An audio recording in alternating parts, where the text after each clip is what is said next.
오늘의 말씀의 제목을 보면 꺼지지 않는 불이라고 되어 있습니다. 여러분들이 꺼지지 않는 불 하니까 말씀을 읽어보신 분들은 무슨 말인지 아시겠지만 제목만 보면 하나님께서 꺼지지 않는 불, 성령의 불을 주시는구나 이렇게 생각하실 수가 있는데, 여기서 불은 바로 말입니다. 말, 꺼지지 않는 말, 계속해서 불 타 오르고 있는 그 말을 의미하고 있어요. 그래서 오늘 저는 조금 무거운 이야기를 하려고 합니다. 우리가 예수를 믿고 신앙생활을 하는 가운데에 열심히 봉사도 하고 또 신앙의 연차가 될수록 중직이 되고 또 중요한 역할들을 함에 있어서 우리가 특별히 주의해야 될 것이 있는데, 그것이 바로 언어, 말이라는 거죠. 교회에서 열심히 봉사도 하지만 때로는 누군가의 말로 인해서 가슴에 불이 붙어서 상처가 되고 어려움을 당하고 때로는 교회를 떠나고 세상 속으로 가버리는 사람들도 있습니다. 그래서 오늘 말씀을 통해서 과연 우리가 변화되었다라면 우리의 언어는 어떠한 언어가 되어야 되는가, 또 우리는 혹시 이러한 잘못된 언어를 사용하고 있지는 않는지 그 언어에 대해서 오늘 좀 살펴보고자 합니다. 오늘 말씀에 보면 야고보서의 기록자인 야고보가 성도들에게 이런 말을 하고 있어요. 말을 많이 하는 선생이 되지 말라고 당부를 하고 있습니다. 그 이유가 무엇이냐면 네 가지인데요. 첫 번째로 선생은 말한 바 몸소 그것을 실천해야 됩니다. 자신이 말해놓고 지키지 않으면 안 된다라는 거죠. 언행이 일치해야 되기 때문입니다. 그렇기 때문에 말을 많이 하는 선생이 되지 않는 것이 좋다라는 거예요. 다 지키지 못할 것 같으면 오히려 말을 적게 하는 것이 낫겠죠. 두 번째로 말을 많이 하는 선생이 되지 말라고 한 이유는 선생의 실수가 다른 사람으로 하여금 쉽게 죄에 빠지게 하는 힘이 있기 때문입니다. 선생은 가르치는 사람이잖아요. 가르치는 사람의 말은요, 힘이 있습니다. 그래서 누군가가 잘못된 길로 걸어가게 할 수도 있다는 거예요. 실수를 하게 되면. 선생의 말은 영향력이 크기 때문에 함부로 선생이 되지 말라는 겁니다. 세 번째로, 가르치는 일을 하다 보면 쉽게 교만해질 수 있습니다. 난 선생이고 넌 학생이야. 선생님이 가르쳐준 대로 들어야지 라고 교만해져서 때로는 경솔한 말을 할 수 있다는 거예요. 이치에 맞지 않는 잘못된 말을 할 수 있다는 겁니다. 교만해져서 경솔한 말을 할 수 있다는 거예요. 그렇기 때문에 선생 되는 것을 삼가하는 것이 좋다라는 거예요. 마지막으로, 그래서 성경에서는 선생된 사람이 더 큰 심판이 있다고 말씀하고 있습니다. 여러분, 큰 심판을 피하기 위해서는 선생이 안 되는 것이 낫다라는 거예요. 성경은 선생에게 더 중대한 책임이 있으니 큰 심판으로 내가 정죄하겠다라고 말씀하고 있습니다. 여러분, 큰 힘에는 큰 책임이 따릅니다. 심판이 있다라는 거예요. 여러분, 목사인 저도 말을 많이 하는 사람입니다. 그러므로 언행의 일치가 해야 되고요, 말의 영향력과 파급력이 크기 때문에 항상 주의하고 경솔하게 말하지 않도록 노력해야 됩니다. 왜냐하면 선생된 너희에게 더 큰 책임을 묻겠다라고 성경이 가르쳐주고 있기 때문입니다. 그러므로 여러분들께서 이러한 가르치는 일, 특히 하나님의 말씀을 가르치고 목양을 하는 담임 목사님 이하 부교육자, 또한 주일학교 교사들을 위해서 많이 기도해 주셔야 됩니다. 말에 실수가 없도록, 또한 말한 것과 행동이 일치할 수 있도록, 그래서 좋은 영향력을 끼쳐서 교회를 바르게 선하게 잘 가르치고 인도할 수 있도록 여러분들께서 기도해 주시기를 부탁드립니다. 오늘 본문에 온전한 사람의 표준을 2절에 말해주고 있습니다. 온전한 사람의 표준이 무엇일까? 우리 다 함께 2절 말씀을 한 목소리로 합독하시겠습니다. 우리가 다 실수가 많으니 능히 온몸도 굴레 씌우리라. 아멘. 우리가 다 실수가 많다라고 성경은 기록하고 있습니다. 실수가 없는 사람이 없대요. 모든 사람들이 실수한답니다. 저 역시 실수를 합니다. 그런데 여기에 자세히 보면요, 말에 실수가 없는 자면 온전한 사람이라고 말씀하고 있습니다. 누구든지 실수를 하는데 말만 실수하지 않으면 그 사람은 완벽하다, 그래도 온전한 사람이다 라고 성경은 말씀해 주고 있어요. 이 말씀을 다시금 묵상해 보면 이와 같습니다. 우리가 하는 실수의 대부분이 뭐라는 겁니까? 말이라는 거예요. 그러니까 우리가 다른 거는 실수 크게 안 하는데 우리가 일상에서 많은 실수를 하는데 거의 대부분이 말로써 죄를 많이 짓는다라는 겁니다. 그러니까 말을 조심하라는 거예요. 예를 들어서 이와 같습니다. 아이가 시험을 쳤어요. 너는 시험을 칠 때마다 참 많이 틀려. 많이 틀리는데 그런데 수학 문제만 안 틀리면 거의 만점이다. 무슨 말입니까? 수학만 잘하면 된다는 거예요. 나머지는 다 잘한다는 겁니다. 이와 같은 예를 들 수가 있는 거예요. 그러니까 너희들이 말만 조심하면 완벽하다라는 거예요. 그만큼 말에 실수가 많다라는 겁니다. 예수를 믿지 않는 사람도 그렇지만 예수 믿고 구원받은 사람들도요, 교회 안에서 성도들 간에 얼마나 말을 실수를 해서 상처를 주는 경우가 많은지 몰라요. 이거는 예수 믿는 사람, 믿지 않는 사람 모두에게 공통된 분모라는 겁니다. 다시금 2절을 제가 읽어보겠습니다. 우리가 다 실수가 많으니 만일 말에 실수가 없는 자라면 곧 온전한 사람이라 능히 온몸도 굴레를 씌우리라. 무슨 말입니까? 혀를 다스릴 수 있는 사람은 자신의 행동을 통제하는 것은 식은죽먹기라는 거예요. 몸으로 행동으로 짓는 죄들은 실수는 적다라는 겁니다. 말만 좀 조심하면 된다라는 거예요. 우리의 혀는 어떤 역할을 할까요? 혀는요, 음식을 먹으면 맛을 느끼게 합니다. 또 혀가 있어야 말을 할 수 있어요. 즉 다른 사람과 마음을 주고받는 의사소통을 하는데 필요한 것이 혀라는 거예요. 그래서 말을 하고 서로 간의 마음을 말하고 주고받을 수 있는 의사소통의 도구로 사용되는 것이 바로 우리의 혀이고 말이라는 겁니다. 특별히 성도에게 있어서 혀는 더 중요한 역할을 합니다. 세상 사람들과 차별이 되는 것이 있어요. 뭐냐면 우리 성도의 입은요, 창조주 하나님을 찬양하고 또 하나님께 기도하고 믿지 않는 자들에게 복음을 전하여서 생명을 살리는데 하나님께서 우리의 혀를 사용하신다라는 겁니다. 믿으십니까? 그렇기 때문에 성도의 혀가 더 중요하다라는 거예요. 혀는 사람의 신체에서 아주 작습니다. 팔, 다리에 비해서, 머리에 비해서, 다른 신체 부위에 비해서는 아주 작아요. 그렇지만 작지만 큰 힘을 가지고 있습니다. 그러므로 그 입을 통제하지 않으면 감당할 수 없는 큰 일이 발생할 수 있다고 성경은 경고하고 있습니다. 그 경고가 바로 3절부터 5절에 기록되어 있어요. 세 가지의 비유로 경고하고 있습니다. 첫 번째, 3절에 기록되어 있는데 말들의 입에 재갈을 물리는 이유를 말하고 있습니다. 말이 크잖아요. 그런데 입만 통제하면 말을 통제할 수 있다는 거예요. 큰 말을 입에만 재갈만 딱 해서 입만 통제해버리면 원하는 대로 그 말을 이끌고 갈 수 있다는 겁니다. 그러니까 말이 얼마나 큰 힘을 가지고 있는지를 알려주고 있습니다. 두 번째, 4절에 배에 있는 작은 키. 배에 있는 작은 키가 큰 배를 움직이잖아요. 다시 말해서 배의 키가 바로 사람의 입과 같다라는 겁니다. 그 키로 어떻게 배를 통제할 수 있다라는 거예요. 입에 비유를 한 겁니다. 혀에. 세 번째 비유가 5절에 기록되어 있는데 혀를 작은 불씨로 표현하고 있습니다. 작은 불씨일지라도 어떻게 된다고요? 산을 홀라당 태울 수 있는 힘이 있다라고 말씀하고 있어요. 여러분, 우리가 산불 조심 이야기 그 구호 중에서 이런 게 있죠? 뭐가 있습니까? 꺼진 불도 다시 보자. 무슨 말입니까? 작은 불씨라도 있으면 산을 홀라당 태워 먹을 수 있다는 거예요. 그만큼 작은 불씨도 꺼지지 않는 그 작은 불씨가 그렇게 무섭다라는 겁니다. 그것이 무엇입니까? 우리의 입, 말이라고 말씀하고 있습니다. 이 말은요, 입만 잘 단속하면요, 우리의 몸 행동, 우리의 삶을 잘 통제할 수 있다는 거예요. 우리의 삶을 바르게 이끌고 갈 수 있다는 겁니다.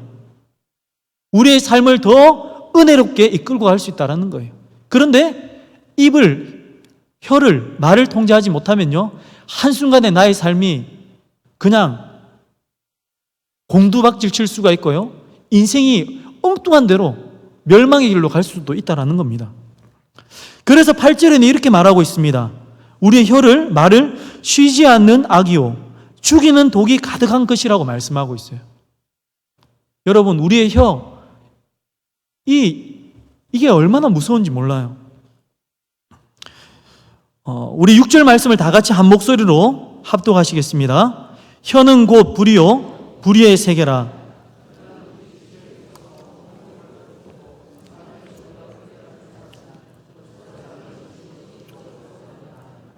아멘. 혀가 뭐라고 말합니까? 불이라는 거예요. 여러분들은 늘 입에 불을 품고 있는 겁니다. 누군가를 해서 와 해버리면 그냥 그러면 어떻게 되냐면 그 사람 다 죽는 거예요. 그냥 여러분들 무시무시한 무기를 입에다가 이게 지금 다 장착을 하고 있는 겁니다. 독을 품고요 꽉 해버리면 그 독이 쫙 나가서 그냥 그 사람 태우고 그냥 죽여버릴 수도 있습니다. 그래서 성경에 보니까 6절에는 이렇게 말합니다. 혀가 불이요 불의의 세계라.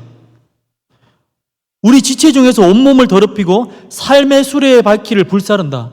우리가 누군가에게 독한 마음을 가지고 악을 품고 악한 말을 하면요 그 사람 인생이 망가져버린다라는 거예요. 일상을 살아낼 수 없게 된다는 겁니다. 여러분들도 그런 거 느껴봤잖아요. 누군가가 나에게 좋지 못한 말을 하면요 그 말이 계속해서 되새겨지면서 그냥 그게 사로잡혀서 일상생활을 할 수가 없는 거예요. 잠도 못 자요. 일도 안 잡혀요. 너무 괴롭습니다. 심한 이러한 모욕적인 말을 들으면요 결국에는 자살을 하는 경우도 있습니다. 그래서 보면 이 6절 하반절에 보면요 삶의 수레를 바퀴를 불살라 버린다. 인생을 완전 망가뜨리고 더 나아가서는 어떻게 무엇과 같다고 말하고 있습니까? 꺼지지 않는 지옥불과 같다라고 말씀하고 있어요.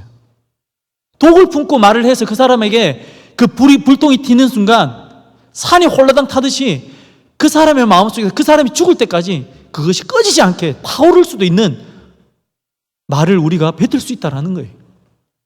얼마나 무섭습니까? 저는 이 말씀을 보면서 지옥불처럼 꺼지지 않는 말이라는 것을 깨닫고는 저는 꺼지지 않는 지옥불을 생각하면서 최근에 보았던 어떠한 영상이 생각이 났습니다. 무엇이냐면 2024년 7월 26일 날에 방영했던 강연자들이라는 프로그램인데요 특별한 사람들이 나와서 강연을 하는 거예요. 세바시처럼 강연을 하는 건데 그때 나왔던 강연자 중에 한 사람이 누구냐면 저널리스트인 김영미 여성 PD가 나왔어요. 이 사람이 무슨 일을 하냐면 이분은 분쟁 지역 전문 취재 기자입니다. 막 어려움을 당하고 전쟁이 일어나고 막 사람이 납치되고 하는 곳에 현장에 가서 그 현장을 취재하고 그 영상을 담아서 그렇게 방영해주는 기자가 바로 이 사람이에요. 전쟁이 일어나는 곳이면 언제든지 그 현장에 직접 발로 찾아가서 생명을 무릅쓰고 그 현장을 취재하고 그 모습을 적나라하게 TV에 보도하는 역할을 하는 저널리스트라는 거예요. 우리가 여러분들이 알고 있듯이 2006년도에 소말리아 해적이 한국인 8명을 피랍했었습니다. 그때 117일 약 4달 동안 붙잡아 놨는데요 한동안 그들이 피랍된 동안에 그의 가족들은요 막 속이 타들어가는 거예요. 생사 여부를 알 수 없으니까 과연 죽었는지 살았는지 도대체 어떻게 되는지 가족들은 울면서 남편이 돌아오기를 피랍된 한국인 8명이 돌아오기를 손꼽아 기다리고 있었는데요 그것을 보면서 이 PD가 그 사람들 그 가족들을 위해서라도 내가 가서 그 사람들이 살아있는지 죽었는지 내가 생사를 확인해야 되겠다 해서 한국인 최초로 그 방송을 하기 위해서 직접 배를 타고 그 소말리아 해적 배에다가 올라타서 총칼을 들고 있는 그들을 비추고 피랍되어 있는 한국인들을 방송으로 보냈습니다. 그래서 한국 국민과 나라가 급하게 이제 이 심각성을 깨닫고는 그 문제를 117일 만에 해결했다라는 거예요. 여러 사람들이 묻습니다. 그 PD에게 물어요. 아니 그곳에 가면 무섭지 않습니까? 그리고 그곳에 가는 것을 가족들이 말리지는 않습니까? 왜 그렇게까지 하느냐라고 질문을 하니까 이 취재를 갔던 이 김영미 PD가 이렇게 말해요.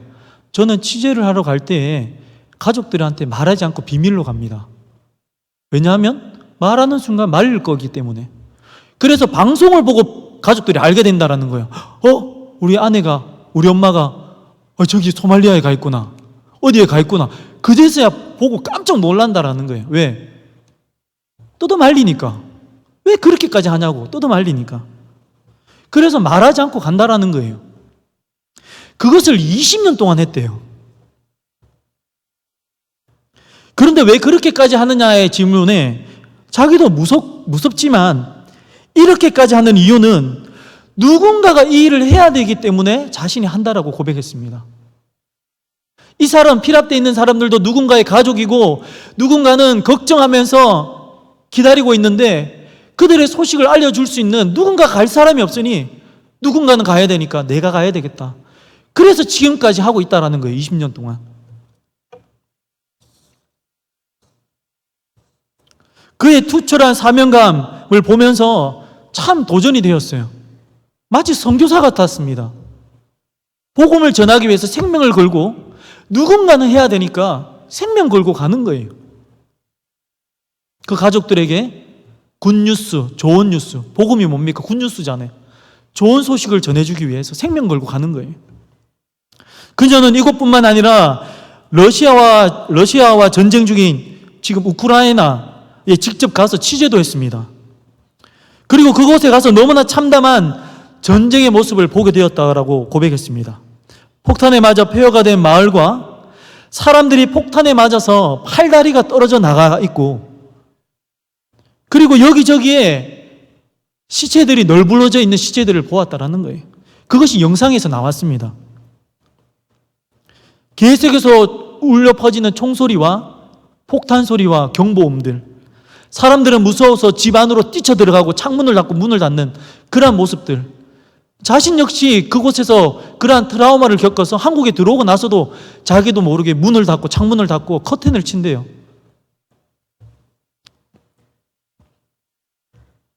이러한 모습들을, 영상들을 보여주는데 정말 보니까 가슴이 아프고 눈물이 나더라고요. 혹시 여러분들 백린탄이라는 혹시 무기를 들어보셨습니까? 백린탄.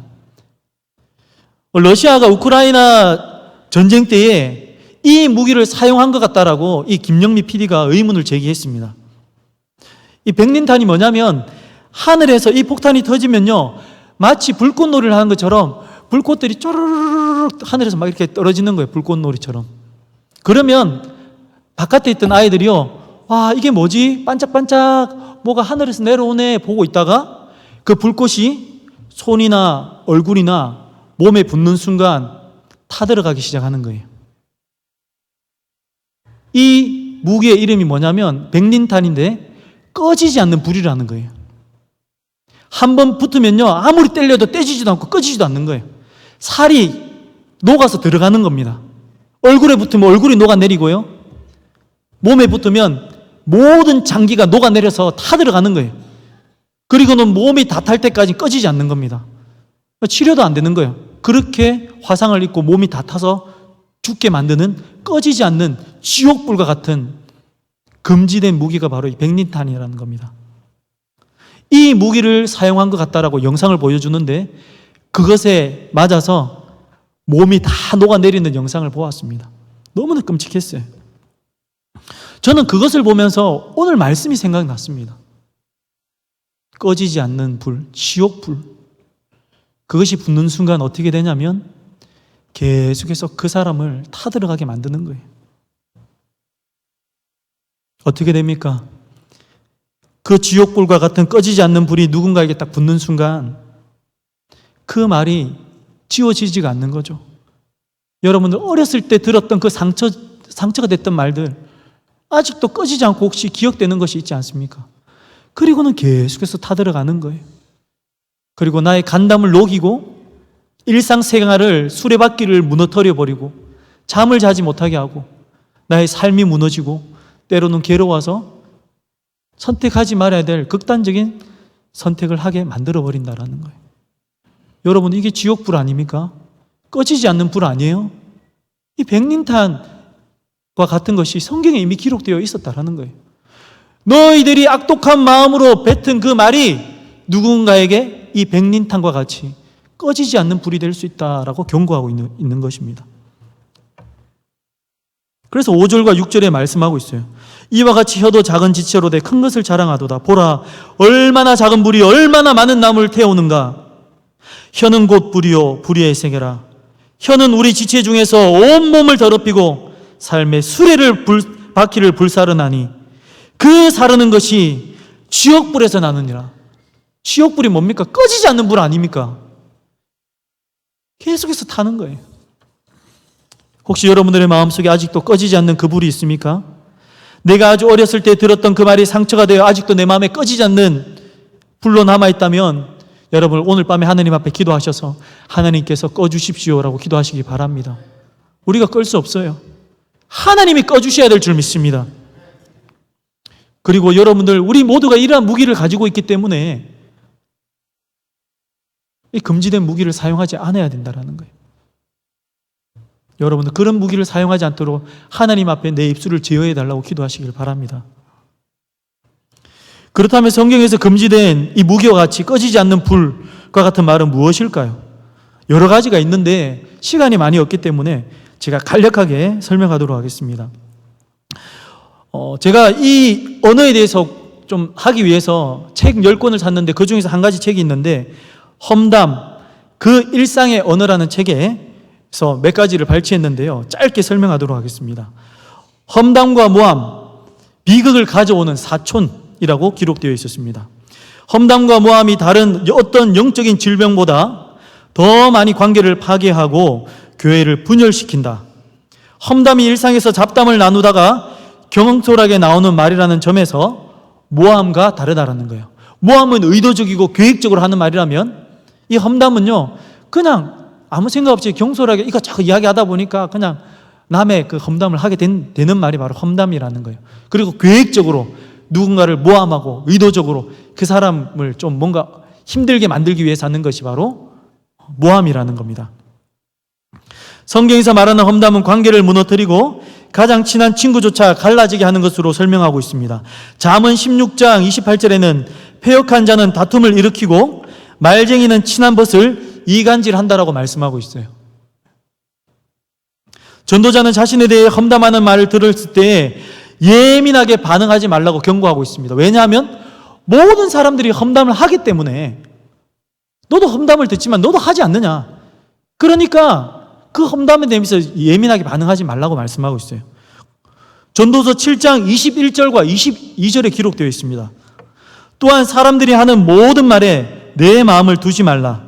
그리하면 내 종이 너를 저주하는 것을 듣지 아니하리라.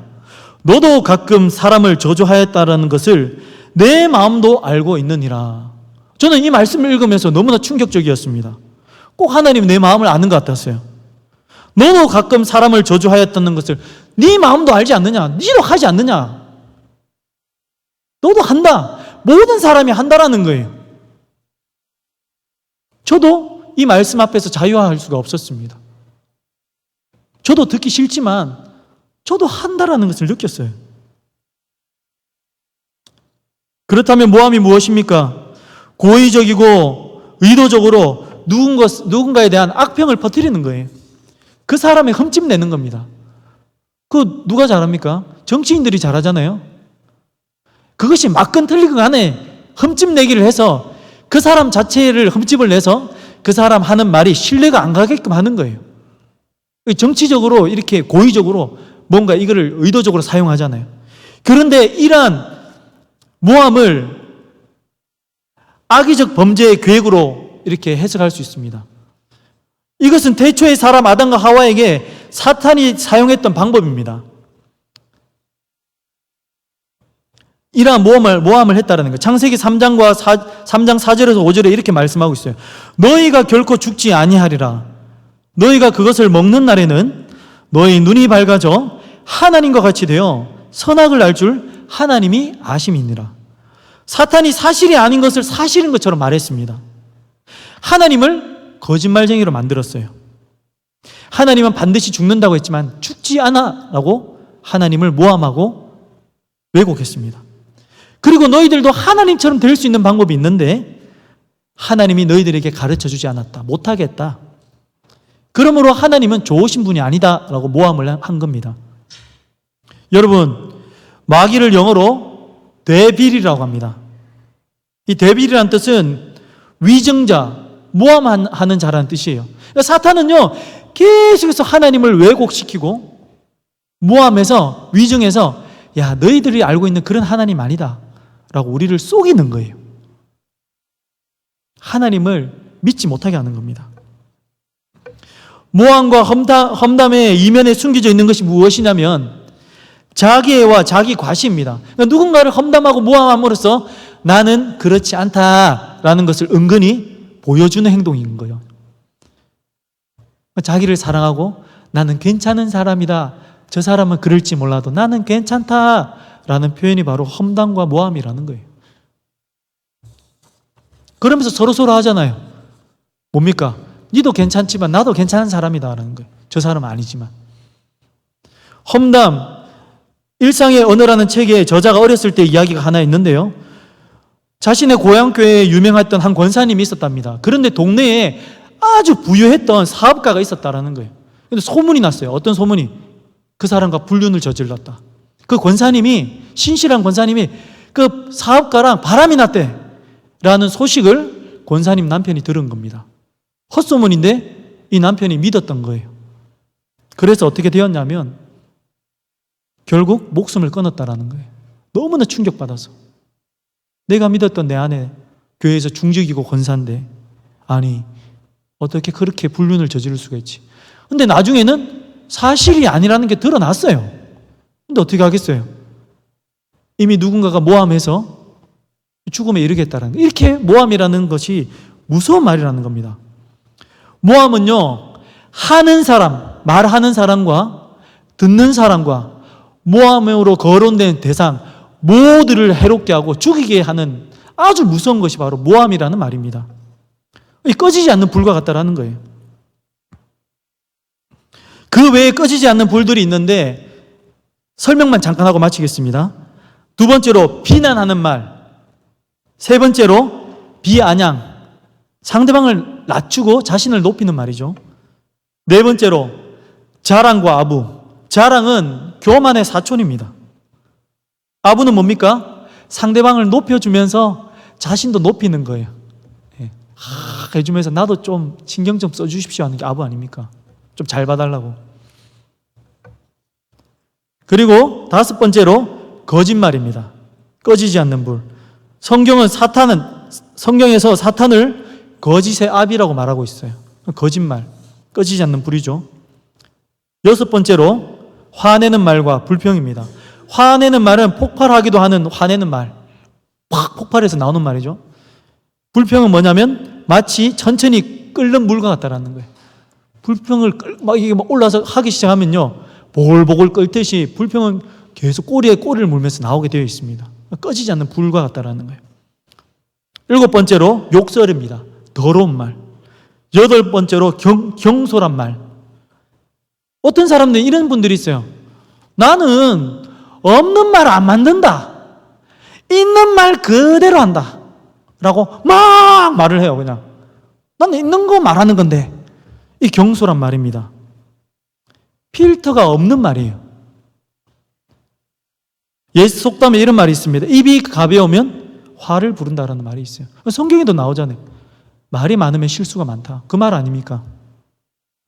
보통 사람이 하루에 2만 단어 정도 이렇게 사용한다고 합니다. 그러면 쉴 새 없이 말하는 사람은 어떨까요? 2배, 3배로 말을 하겠죠. 4만 단어, 6만 단어를 사용하겠죠. 그러면 보통 사람들보다 2배, 3배 실수를 많이 하게 된다는 거예요. 이 경솔한 말. 말씀을 맺고자 합니다. 오늘 본문 11절에 샘이 한 구멍으로 어찌 단물과 쓴물을 내겠느냐. 10절에는 한 입에서 찬송과 저주가 나오는도다. 내 형제들아 이것이 마땅하지 아니하다라고 말씀하고 있습니다. 그렇습니다. 한 우물에서 쓴물과 단물이 함께 나올 수 있습니까? 없습니까? 입이 있으면 대답해 보십시오. 있습니까? 없습니까? 없지 않습니까? 그렇다면 어떻게 하면 될까요? 그러면 목사님, 말도 하지 말라는 겁니까? 아니, 말해야지요. 그러면 어떻게 말하는 것이 좋을까요? 말하기 전에 이 7가지를 생각해 보시면 좋을 것 같습니다. 첫 번째, 지금 하려는 말이 다른 사람을 세우는 말인가? 무너뜨리는 말인가? 두 번째, 이 말이 다른 사람에게 격려가 되는 말인가? 아니면 낙담을 시키는 말인가? 세 번째, 이 말을 통해서 하나님이 영광 받으실 수 있는가? 네 번째, 하나님이 내가 하는 말을 다 듣고 있잖아요. 과연 하나님이 지금 내가 대화를 나누고 있는 그 자리에 앉아 있는데도 내가 이 말을 부끄럼 없이 할 수 있는가? 하나님 듣고 있는데 내가 이 말 할 수 있는가를 생각해 보시면 돼요. 다섯 번째, 그냥 어색한 분위기가 싫어서 그냥 떠드는 말은 아닌가? 경솔한 말은 아닌가? 여섯 번째, 지금 하려는 말이 선한 목적을 가지고 있는가? 덕이 되고 유익한가? 좋은 목적으로 하는 말인가? 마지막으로 7번째, 내 중심의 대화를 이끌어내기 위해서 말하고 있는 것은 아닌가? 이것을 생각해 보시면 될 것 같습니다. 나의 입에서 나오는 말이 누군가를 격려하고 세우고 하나님이 그 대화의 자리에 계셔서 말할 수 있다면, 하나님이 그 자리에 있는데도 내가 서스럼 없이 말할 수 있다면 이것만 생각해도 돼요. 선한 목적을 가지고 격려하고 좋은 의도로 하나님 옆에서 듣고 있는데도 내가 그냥 눈치 안 보고 하나님 들어도 됩니다라고 할 수 있는 말이라면 문제없는 말이라는 거예요. 그런 말만 하시는 우리 교회 성도님들이 되시기를 예수님의 이름으로 간절히 축원합니다.